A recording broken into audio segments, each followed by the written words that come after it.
जय माता दी, हर हर महादेव। आज इस वीडियो में जानेंगे संकट चौथ पूजा विधि कब है, इससे संबंधित समस्त जानकारी आज इस वीडियो में लेंगे। यह दिन पड़ रहा है 2022 में 21 जनवरी के दिन।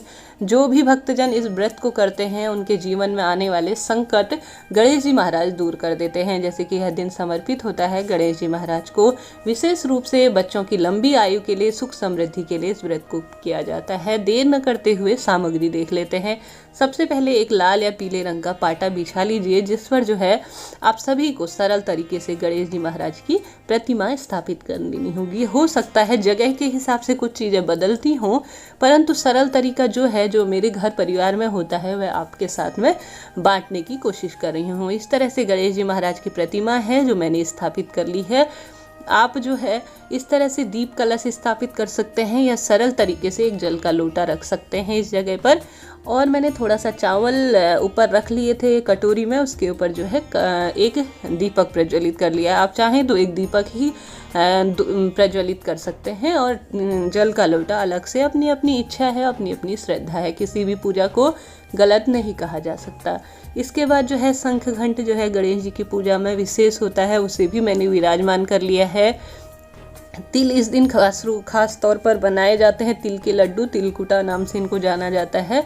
और जो आपके घर परिवार पर अभी फल उपलब्ध हो वह भी गणेश जी महाराज को भोग के रूप में आप अर्पित कर सकते हैं। दीपक मैंने एक दीप कलश के रूप में स्थापित कर लिया है और दूसरा जो है मैं आरती इत्यादि के काम में लूँगी। जैसे मैंने तिल का आसन दे दिया है, यह दान करने के काम में भी आ जाएंगे।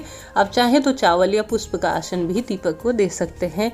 दुर्वा इस दिन खास होती है। 14 दुर्वा मैंने एक पुंज बना लिया है या एक गठरी सी बना ली है, जो गणेश जी महाराज को, मेरे घर पर ऐसा रिवाज है, बच्चे उन्हें अर्पित करते हैं। आप चाहें तो उनके नाम का आप अर्पित कर सकते हैं। अभिषेक करने के लिए मैंने दूध, दही, घी, शक्कर इत्यादि गणेश जी के लिए पंचामृत का निर्माण कर लिया है। सबसे पहले स्वयं की शुद्धि के लिए ओम नारायणाय नमः, ओम केशवाय नमः, ओम माधवाय नमः कहते हुए 3 बार मैंने आचमन ले लिया है, स्वयं की शुद्धि कर ली है और चतुर्थ बार जल पर जमीन पर छिड़क दिया है। उसके बाद जो है थोड़ा सा पुष्प, चावल और या तिल इत्यादि लेकर हाथ पर संकल्प लेकर गणेश जी महाराज से प्रार्थना करनी है, अपना नाम और गोत्र लेकर कि प्रभु आज मैं आपका पूजन करने जा रही हूँ, मेरे व्रत को सफल बनाइए। इसके बाद समस्त पूजा का साक्षी होता है दीपक। मैं हमेशा ही कहती हूँ पूजा आरंभ करने से पहले उसे प्रज्वलित कर लिया जाता है, वह मैंने प्रज्वलित कर लिया है। अब जो है समस्त बाजार से आई हुई सामग्री की शुद्धि के लिए थोड़ा सा जल समस्त वस्तु पर छिड़क दीजिए। अब जो है मैं स्वास्तिक बनाना इस पर भूल गई थी पहले, तो मैंने अब स्वास्तिक का इस पर निर्माण कर लिया है। आप भी इसी तरह से करें। हो सकता है कुछ फेरबदल के साथ आप करते हों, जैसे कि राज्य में अलग अलग होता है। राजस्थान इस जगह जो है 13 बिंदियाँ लगाई जाती हैं और एक कटोरी में तिल जो है अपनी सास को वायने के रूप में निकाले जाते हैं। इसके बाद जो है गणेश जी महाराज को आप जल से शुद्धिकरण कर लीजिए। ओम जलम समर्पयामि, ओम पुष्पम समर्पयामि, ओम दुग्धम समर्पयामि। स्नान का भाव करते हुए या उनके मंत्रों के साथ जो है मैंने पंचामृत से भी उनका अभिषेक करा लिया। पहले जल से, फिर दूध, दही, घी, शक्कर जो पंचामृत का निर्माण किया, उसके बाद वापस जल से। इस तरह से गणेश जी महाराज की स्नान की प्रक्रिया पूर्ण हुई। आप चाहें तो प्रतिमा पर जल के छींटे भी दे सकते हैं। इसके बाद इन्हें पोंछ लीजिए किसी साफ स्वच्छ वस्त्र से। इस तरह से गणेश जी महाराज का स्नान हो चुका है।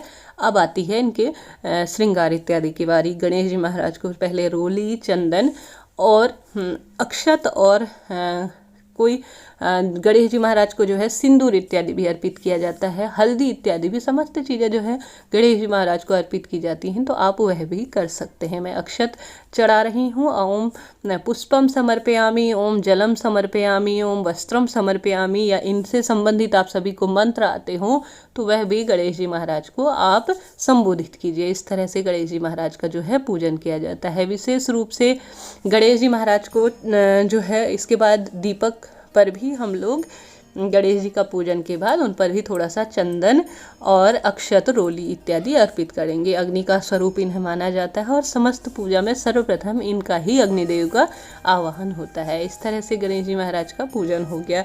अब इन्हें जनेऊ आवश्यक रूप से इस दिन अर्पित करें, सुपारी भी आवश्यक रूप से अर्पित करें। सामग्री में मैंने आप सभी को दिखा ही दिया क्या क्या वस्तु लेनी है। जैसे जैसे मैं चढ़ा रही हूँ आप भी नोट करते हुए चलिएगा। इस तरह से जो है यह सामग्री हो गई। जनेऊ इस तरह से समर्पित कर दी है गणेश जी महाराज को।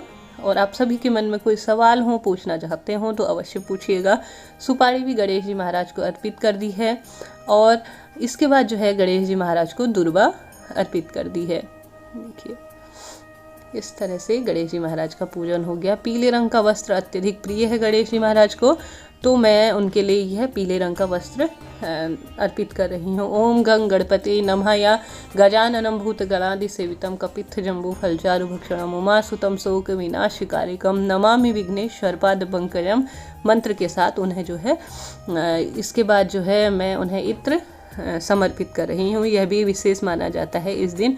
इस तरह से गणेश जी महाराज का पूजन हो गया। शंख घंट का भी पूजन किया जाता है गणेश जी की पूजा में, तो शंख घंटी इत्यादि को भी मैं रोली और चंदन और अक्षत इत्यादि अर्पित कर रही हूँ। वरुण देवता का अवतार माना जाता है घंट को। इसके साथ ही अब समर्पित कर रही हूँ गणेश जी महाराज को भोग। जैसा आपसे संभव हो उस तरह से आप जो है भोग उन्हें बनाइए। विशेष रूप से तिल का भोग इस दिन गणेश जी महाराज को आवश्यक रूप से अर्पित करें। और अब हाथ में थोड़ा सा अक्षत लेकर, कहने का अर्थ है अक्षत कई अन्य बार लेते हैं, परंतु आज जो है तिल लिए जाते हैं, या मैं जैसे दिखा रही हूँ आप जो है तिलकुटा जो बना रखा है प्रसाद वह भी ले सकते हैं। अब गणेश जी महाराज की कथा का श्रवण करना है। प्रत्येक महिला यह व्रत करती है, हालांकि पुरुष भी इस व्रत को कर सकते हैं।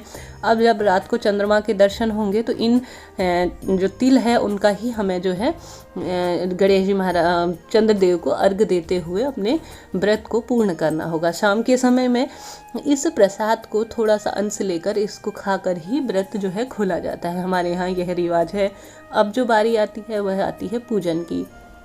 अब गणेश जी महाराज की जो पूजा आप सभी को आती हो, आप जो है उससे गणेश जी महाराज का पूजन कर सकते हैं। पूरे दिन इस व्रत का संकल्प लें और शाम के समय पर मीठा ही खाकर इस व्रत को खोला जाता है। काफ़ी फलों की प्राप्ति करवाने वाला यह व्रत होता है। वीडियो हेल्पफुल रही हो तो हर हर महादेव लिखना न भूलें। जय माता दी।